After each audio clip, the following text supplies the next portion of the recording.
I don't know how much longer this financial system can last. Lenin said years and years ago, before Stalin, the best way to kill capitalism is to debauch the currency. I think there's something driving it, something driving me too. And I see the end, and I see the end coming. I think the end is coming. You can only, historically, like we had the Weimar Republic, which brought Hitler to power. After World War I, of course, Germany's production base was destroyed. And whenever you have a country with its productive base kind of damaged, plus they had external war reparations. So they had debts that they couldn't print away. It wasn't denominated in their own currency. And so they eventually experienced a hyperinflation as they basically printed money to finance deficits. Just because, after losing the war, after having all this, very challenging political and financial situation, it had more and more kind of populism and extremism build up, and then it took a really dark path. I went to military school, so I studied military economics. And military economics was very concerned about guys like Lenin, Stalin, Hitler, Mussolini, Mao. And that's who we studied. And then socialist economics is Keynesian, which is you can print as much money as you like. And then capitalist economics, we were taught, was Mises' Austrian school, hard money, which is where Bitcoin and gold and silver kind of fit in. Our economics in school and business schools today in the U.S. are socialist, Keynesian. You can print money. My concern is, I'm not trying to be racist here, but when the blacks, Americans are trying to get reparations for slavery, that's what happened in 1918 with the Treaty of Versailles, was they forced the German people to pay reparations to England and France. And that led to hyperinflation and then the rise of Hitler. That's kind of what happened in 71 when Nixon took the dollar off the gold standard. They could print as much as they liked. It's the same thing that happened after 1918 with the Treaty of Versailles. They couldn't pay their bills. So the Weimar Republic just printed as much money as possible. And that's where the funny story comes in. A woman goes to the supermarket with a wheelbarrow full of cash, Reichmark, and she goes inside to pay for her pork chop. And she comes out and they stole her wheelbarrow and left the cash. We had to crush production. That's what caused, Germany in World War I to die. And that's what happened in Zimbabwe. They wiped out the white farmers. I was there. It was horrifying. They were murdering all the white farmers. And now I was not in Venezuela, but I was in Colombia, where George was, watching the exodus out of Venezuela. And so if they've crushed the economy with this COVID shutdown right now, how many little guys are going out of business? It's sad. One of the key things to watch is the destruction in production of commodities. And so, if you look at a lot of commodity prices, exception of gold and silver that have done really well recently, a lot of them are roughly the same price they were 10 or 15 years ago. And that's because we had this period of commodity oversupply. So, for example, a lot of cheap money allowed us to apply new technologies to get more oil and gas out of the ground. We had that period of kind of copper oversupply. And so a lot of those things were in a period of oversupply, and that feels really abundant. However, because prices have been in that kind of, they haven't been rising in many cases for several years, that incentive to get new production has diminished.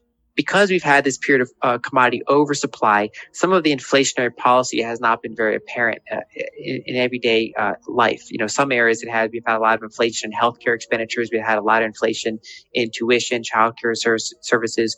But because commodities have remained relatively cheap, that hasn't really flowed out yet.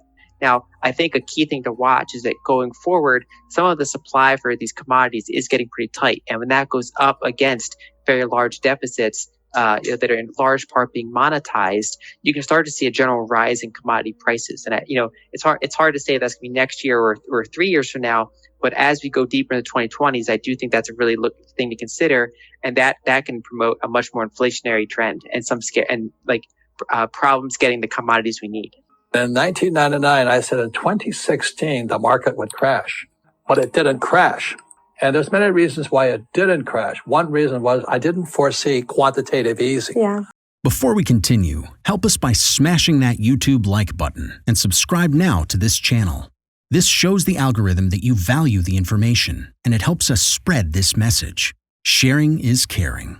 Please like and subscribe now. Thank you. And now let's continue. I didn't think they would print that much money. I still can't believe it. Mm-hmm.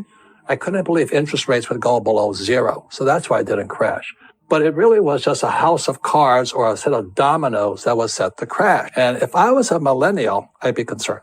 I'd be very, very concerned because the boomers like me, we had it so easy.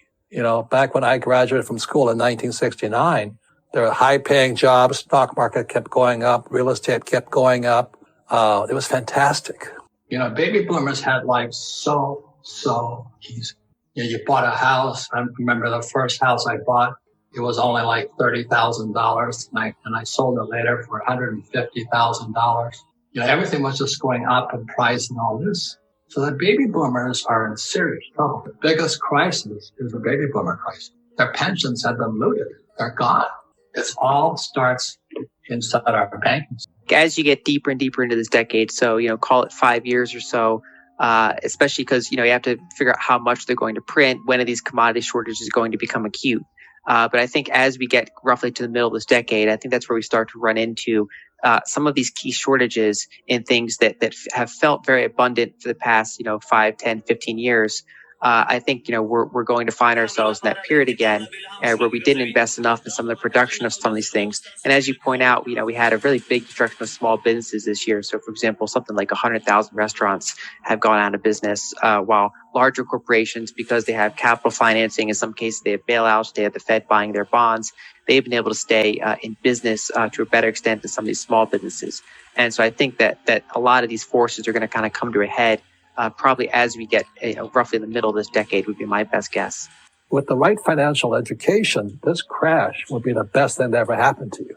But if you're thinking like my poor dad, PhD, poor, helpless, and desperate, you'll probably be just like him. That's the problem. Because, you have Uber is a complete stock market scam. You have WeWork, you have Peloton.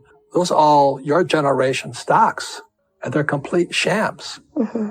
But they make a lot of money right now. So the reason I'm saying this is your greatest asset is this, your brain. What am I investing in? I'm still in real estate. You know why? Interest rates are so low. The housing prices are high. That's why there's a bubble in property. But I'm building old age homes right now, called senior living for me. As Kim says, she's reserved the penthouse for me. Mm-hmm. It's a big market.